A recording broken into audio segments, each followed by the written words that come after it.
Boa noite. É o protagonista do momento na política portuguesa. Franklin Alves vai quebrar o silêncio sobre a sua entrada no governo e explicar a passagem pela Sociedade Lusa de Negócios, a empresa proprietária do BPN.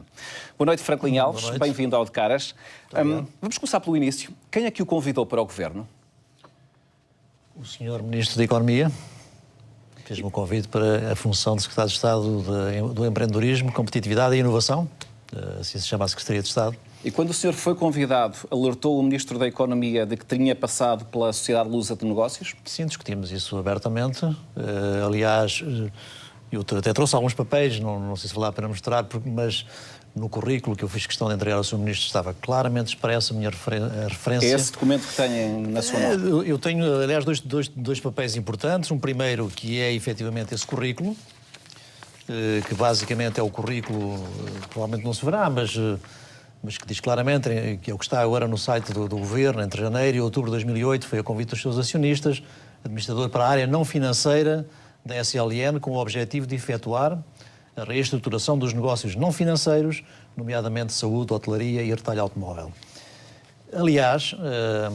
Isso para demonstrar que não ocultou essa parte do seu percurso quando o Ministro lhe fez o convite. Seria possível mas em algum momento uma situação dessas. Eu estive 5 horas no Parlamento. Eu acho que era difícil, o senhor esteve no Parlamento durante 5 horas a responder sobre a sua passagem pela SLN. Mas em algum momento o senhor ponderou que essa sua parte do seu percurso poderia-se fragilizar o Governo? Eu, não, como disse, não tenho qualquer tipo de situação a esconder em relação à minha passagem pela SLN.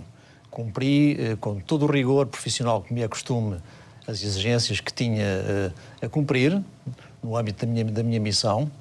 Não estou acusado de nada, não fui constituído arguido, estou perfeitamente, cumpri todas as obrigações, como eu referi, e, portanto, sinto-me perfeitamente em condições de desempenhar o cargo, porque, como deve calcular, seria estranho, não é, que qualquer pessoa que tivesse passado pela SLN, pelo simples facto de passar lá, mesmo não sendo responsável por nenhum dos crimes que foi lá cometido, ficasse inibido da sua vida e dos seus direitos.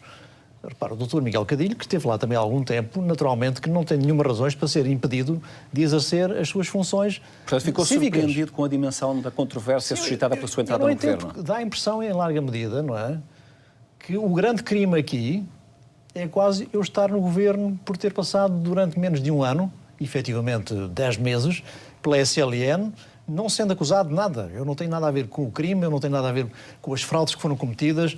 Eu fui para a SLN basicamente com o objetivo, a convite dos acionistas, de substituir Oliveira e Costa e assumir a reestruturação da área não financeira do grupo. Mas admitindo que não existe nenhum problema legal, não vê nenhum problema de natureza ética ou moral na sua entrada do Governo após a passagem pela SLN?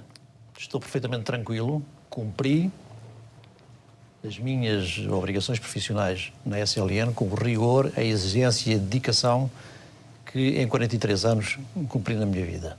Tive ao longo da minha vida experiências profissionais em vários locais, tive a sorte de privar com experiências de empresários e gestores de elevada craveira e qualidade, e tenho a certeza que todos eles saberão reconhecer em relação a mim 2 ou 3 qualidades fundamentais: dedicação, rigor e profissionalismo.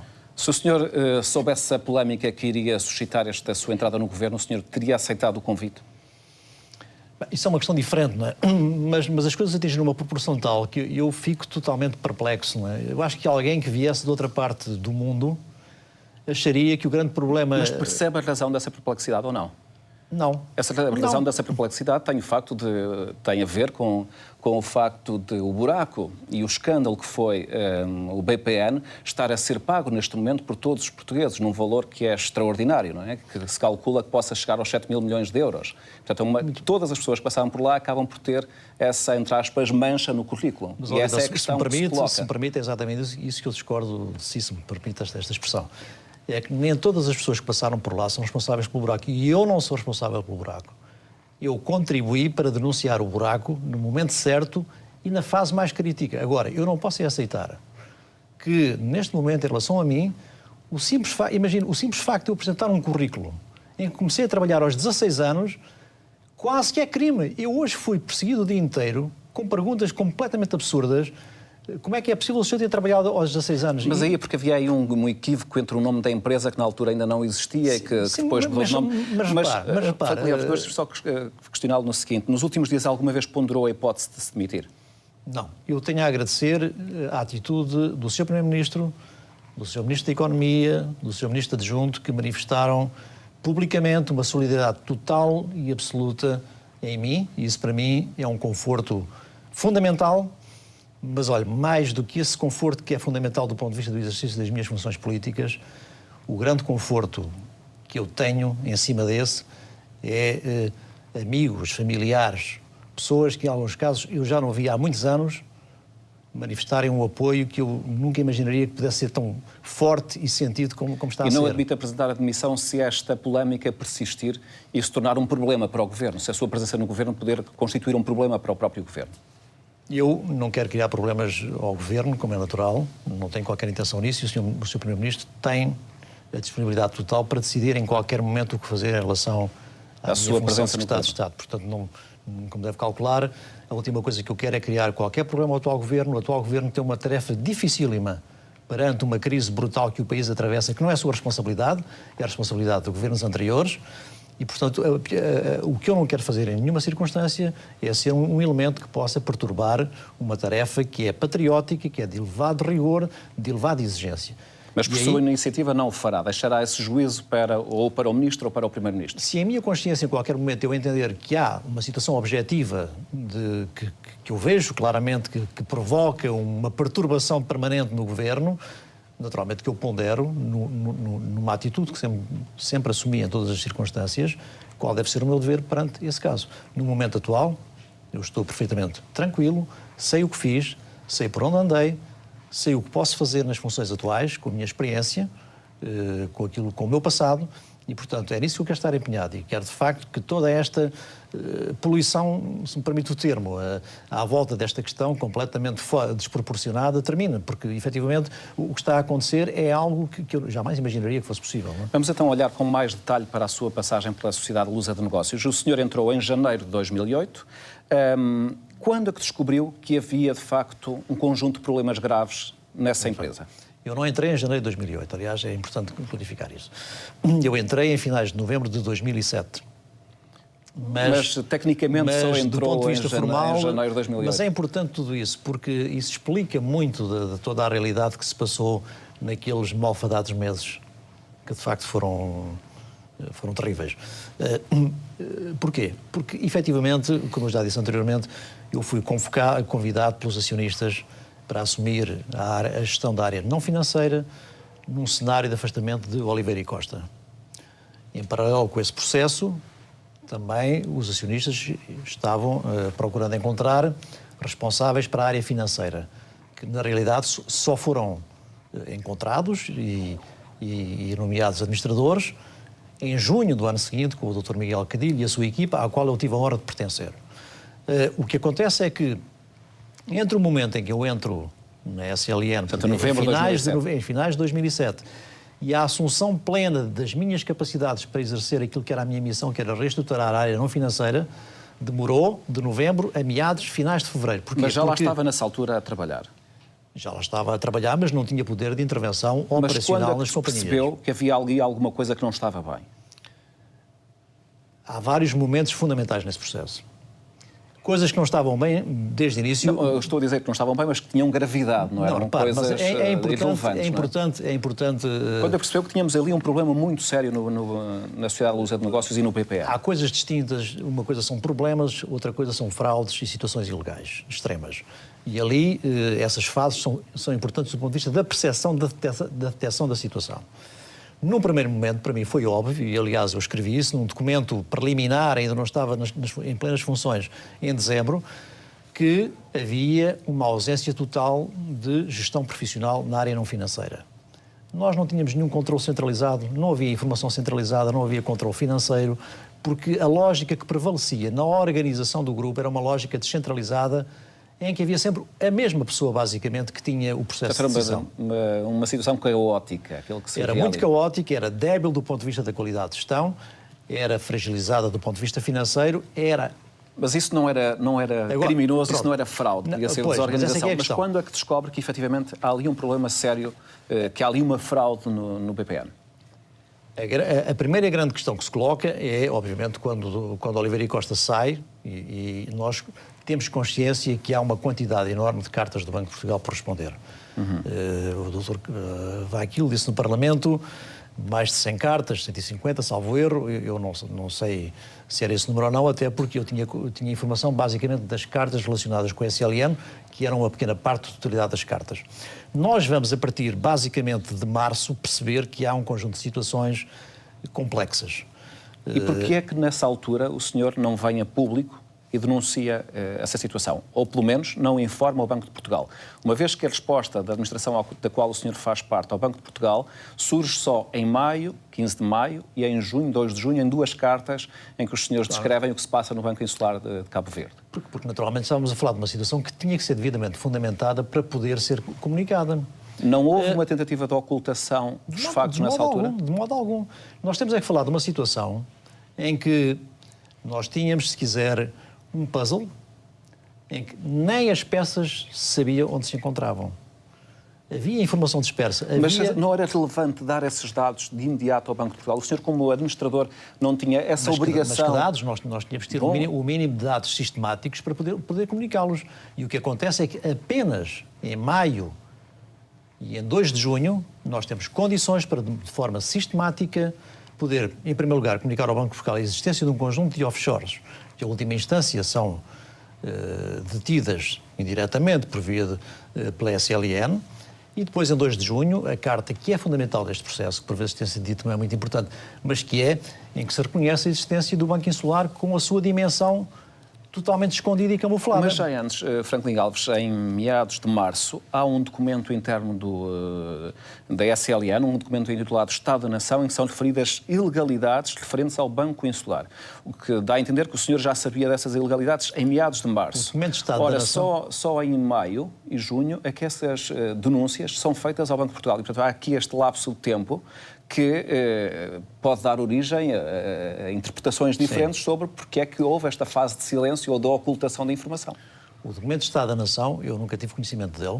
É um documento que, aliás, como foi referido na Comissão de Inquérito, foi apresentado numa reunião do Conselho Geral de Acionistas, na qual eu não estava presente, a não ser quando tinha que falar sobre os temas da área não financeira, e, portanto, nunca tive conhecimento desse documento, ouvi falar dele. O Dr. Vaquil, mais tarde, apresentou um documento em que, de facto, estimava necessidades de capital para o conjunto do grupo na casa dos 100, 200 milhões de euros em função de um conjunto de situações que se consideravam desequilibradas, mas, na realidade, para perceber do que é que estávamos a falar na sua real dimensão, foi preciso esse tempo todo. Porque havia muitas especulações à volta dos números que podiam implicar aumentos de capital. A grande discussão era qual era a dimensão dos aumentos de capital que o grupo devia ter. E, portanto, essa foi a justificação para não ter sido comunicado com mais cedo ao Banco de Portugal? Não é essa a justificação, é que nós só poderíamos comunicar ao Banco de Portugal quando tivéssemos dados concretos. E esses dados, como se vê a provar mais tarde, eram escondidos, sonegados e ocultados. Mas não é verdade, Franklin Alves, que em março de 2008 a SLN informou o Banco Central de Cabo Verde da existência de problemas no Banco Insular? E porquê é que não fez, nessa altura, também uma comunicação equivalente ao Banco de Portugal? Estamos a falar de uma situação completamente diferente. O que aconteceu nessa altura é que havia um banco em Cabo Verde, detido por um conjunto de acionistas pessoais, não é? Que, nessa altura, vieram comunicar à SLN, e é aí a primeira vez que eu ouço falar do Banco Insular, que havia um problema de natureza financeira do ponto de vista do equilíbrio do banco em Cabo Verde. E que tinha que ser encontrada uma solução para esse banco. O que o BPN comunica, não é a SLN, porque estamos a falar do BPN, é a possibilidade desse banco vir a ser adquirido pelo BPN como forma de fazer o equilíbrio financeiro do banco. Mas aí ainda se falava de uma coisa diferente, que era um banco que eventualmente tinha problemas de desequilíbrio financeiro. Não era aquilo que nós depois detectámos, que era um banco que tinha uma situação totalmente camuflada e ilegal, na sua grande dimensão, de cerca de 500 milhões de euros de depósitos e de crédito não identificado em lado nenhum, que viviam na sombra e que, quando são detectados, porquê? Porque é nesse momento, nessa fase final de maio, que os responsáveis do banco que tinham envolvimento direto nessa situação comunicam que isso existia, porque essa situação estava completamente camuflada.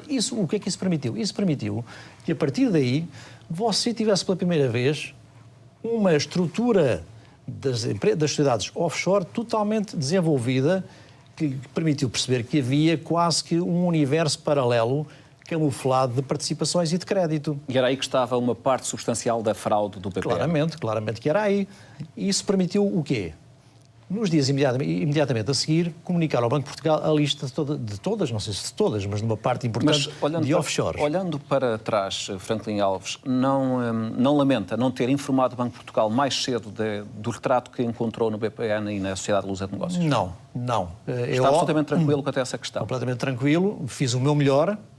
Podem-me criticar, devia ter sido mais rápido, mais lento, mas para mim fiz o meu melhor e nas condições e circunstâncias que vivíamos na altura. E as informações que deram ao Banco... Deixe-me só... Sim. É evidente que, a posteriori, tendo a fotografia toda completa, nós depois percebemos onde é que as peças encaixam e a gente diz, bem, de facto, olha, aquilo ali assim até fazia parte dessa fraude completa, não é? Dessa ilegalidade. Mas no momento em que você está a viver as situações, que você tem um afluxo de informação brutal, desconexa, que não percebe a sua coerência, é óbvio que as coisas não são instantâneas e, portanto, 2 meses para tentar determinar uma coisa dessas... Não admite ter cometido pelo menos o erro da omissão? O erro da omissão, não. Porque o erro da omissão...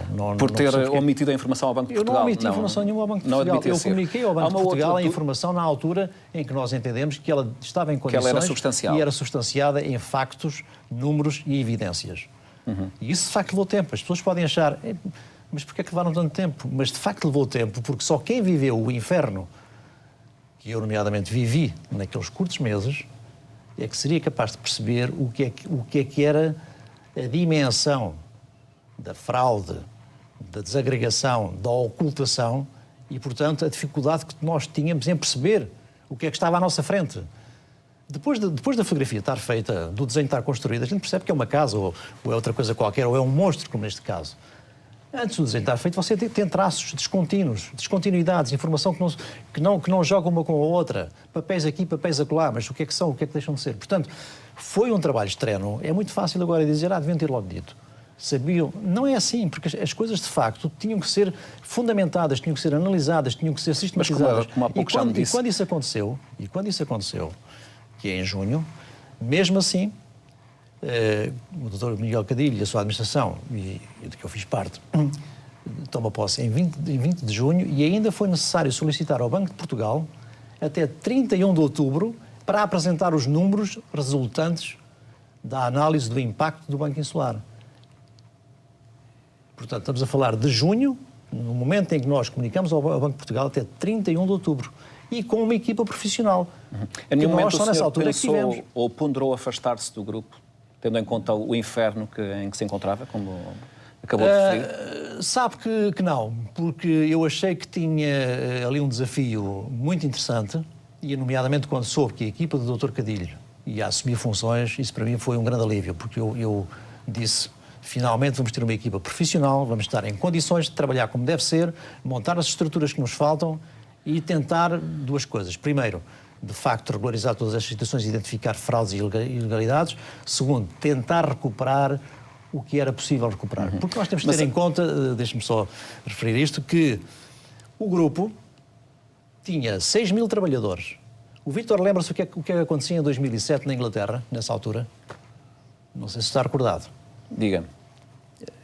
As filas de clientes de um banco inglês a levantar os depósitos desse banco, porque tinha havido uma crise e havia... O pânico dos bancos entrarem em colapso. Mas não era só daquele banco inglês. Para os depositantes levantarem. Pela primeira vez, durante muitos anos, surgiu a noção que um banco podia falir. É que durante, se calhar, décadas... a noção essa questão não estava em cima da mesa durante décadas porque havia uma confiança. Mas deixe-me só fazer uma outra pergunta. Mas isso foi importante. Que tem a ver com o seu exercício. Naquele cenário que nós tínhamos, havia o receio de que a falência do BPN pudesse contagiar o sistema bancário português. E teria contagiado. Aliás, foi o argumento que o Governo utilizou de José Sócrates para nacionalizar o banco. Mas há uma outra dúvida sobre o seu exercício que eu gostava também de ouvir a sua resposta sobre ela, que é o senhor assinou as contas do grupo SLN de 2007, quando essas contas tinham irregularidades. Portanto, o senhor tinha consciência que estava a assinar um documento com irregularidades? Não.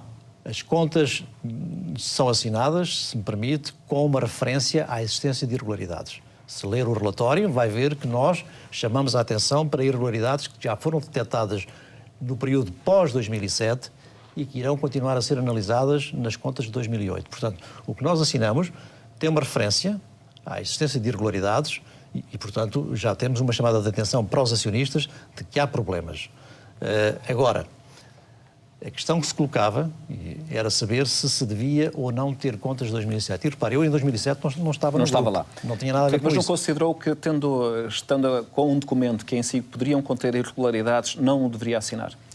Ponderámos a melhor solução. A solução de não assinar teria tido como consequência o colapso imediato de todo o grupo, um efeito geral no sistema bancário, era a nossa apreciação. É que temos que ter em conta as circunstâncias que vivíamos à época. A posteriori, por vezes, nós esquecemos os lados menos positivos daquilo que se vive no momento em que se está a decidir. E aí, nesse caso, nós tínhamos uma situação muito grave. Se não tem contas, há um colapso imediato do banco. Mesmo que as contas não sejam perfeitas? Mesmo que as contas não sejam perfeitas. E isso para si não é grave? Não é grave o quê? O facto de assinar um documento com contas que não estavam Eu assinei um documento corretas. com referências à existência de irregularidades, aquelas que na altura, de facto, já estavam identificadas. E, portanto, desse ponto de vista, ponderámos os prós e contras da opção. Em síntese, sabendo o que sabe hoje, o senhor teria atuado da mesma forma? Não, porque, evidentemente, nem sequer teria ido para a SLN. Não é? Isto é, se eu soubesse que existia uma fraude na SLN, eu não tinha ido trabalhar na SLN. Portanto, não teria atuado da mesma forma. Isso garanto-lhe absoluto. Muito bem. Como no restante... é que o senhor classifica todo este processo que envolveu o BPN? Um escândalo? É uma golpada? Uma fraude? O que é exatamente que se passou ali? Pode chamar isso tudo e muito mais. Mas, acima de tudo, é uma fraude de proporções gigantescas que perdurou durante vários anos. E como é que foi possível não ter sido identificado mais cedo? Da sua leitura? Eu não lhe consigo responder. Na altura, o governador do Banco de Portugal disse que, efetivamente, havia uma confiança muito forte no presidente à época do banco e que isso justifica, em parte, o que aconteceu. Mas compra essa justificação? Se eu compro essa justificação, eu acho que é pouco para justificar tudo. Mas, como deve calcular, eu não me quero pronunciar sobre isso. Eu posso falar sobre aquilo que eu conhecia em detalhe. Mas agora, disso já falámos. Para mim já basta, não é? Na parte substancial desta entrevista, mas agora gostava de ouvir também a sua opinião sobre todo o processo, porque, por exemplo, o senhor acha que é aceitável os portugueses estarem agora a pagar o preço de uma fraude gigantesca no BPN que pode chegar aos 7 mil milhões de euros? É óbvio que não. Isso é uma injustiça brutal para todo o povo português, inteiramente de acordo. E espero muito bem e que rapidamente os culpados por essa fraude sejam todos punidos e julgados. Aliás, talvez fosse mais interessante os partidos que têm levantado toda esta chicana à volta deste meu processo se concentrarem nessa temática em vez de estarem preocupados com temáticas que, a meu ver, não fazem sentido nenhum. E o senhor não se sente em nada corresponsável pela fatura que os portugueses estão a pagar por causa do processo do BPN? Nem um cêntimo. Antes, pelo contrário, eu sinto-me responsável por ter contribuído de forma determinante também para aquilo que aconteceu em termos de denúncia do buraco, da fraude e das ilegalidades. E é importante reafirmar isso. Há um momento-chave, que por vezes é desprezado, mas que foi fundamental, que é a comunicação ao Banco de Portugal e tudo o que aconteceu a seguir, de 2 de junho. E, portanto, eu sinto-me parte de quem ajudou a eliminar e a denunciar e a identificar um problema de ilegalidade monstruosa e que, obviamente, agora tem as consequências infelizes para todos nós. Eu tenho mais 2 outras perguntas, porque o nosso tempo está, de facto, a avançar a grande velocidade. Já há pouco fez referência ao seu currículo. O senhor deu ordens para que essa parte do currículo saísse da informação oficial que no dia em que o senhor foi indicado, a informação que foi comunicada aos jornalistas? Essa parte... Não dei ordens desse tipo, aliás, eu acho extraordinário como é que alguém pode admitir. Mas então o senhor não ficou surpreendido quando viu aquele documento e viu que essa referência não estava lá? Pois, não percebo o que é que aconteceu. Aliás, como eu lhe referi há pouco, está cá, não é? Está cá na informação que o senhor deu ao Ministro? Sim. Mas depois essa informação não é passada para a imprensa quando é dada a conhecer o seu currículo. O senhor não sabe o que é que aconteceu aí no meio do caminho? É um tema que eu não consigo explicar, mas... Mas também ficou surpreendido com o facto de não estar? Porque, repara, toda a gente sabe que eu estive lá, então eu estive uma mas tarde inteira... que considerou que era melhor não pôr essa informação aí? Eu acho que aconteceu? A minha interpretação é que terá havido uma preocupação de síntese na preparação do currículo e, naturalmente, o currículo foi concentrado naquilo que foi a ocupação da maior parte do meu tempo de vida profissional. Repara, estamos a falar de um tempo que é inferior a um ano. São 10 meses de atividade profissional em 43 anos de trabalho. Mas hoje houve também uma outra informação sobre o seu currículo, que é a passagem pela Ernst Young. Sim. No início dos anos 70, quando a empresa ainda não existia, ou pelo menos não existia. Agora deve haver aí um novo desporto, que é a caça às imperfeições no currículo. É extraordinário. O país tem problemas tão graves para resolver e estão preocupados em determinar se há uma falha aqui ou lá num currículo. Não, que é uma coisa, importante se houver uma intencionalidade por trás dessas falhas. Mas chegou-se a um ponto que eu acho que é inteiramente de acordo. Mas essa é que é a questão. É que antes de fazer uma averiguação profunda, lançam-se suspeitas completamente infundadas. Neste caso concreto do que foi referido, eu de facto comecei a trabalhar aos 16 anos, para alguns até parece que é crime começar a trabalhar tão cedo. Olha, no meu caso, de facto, é assim que foi.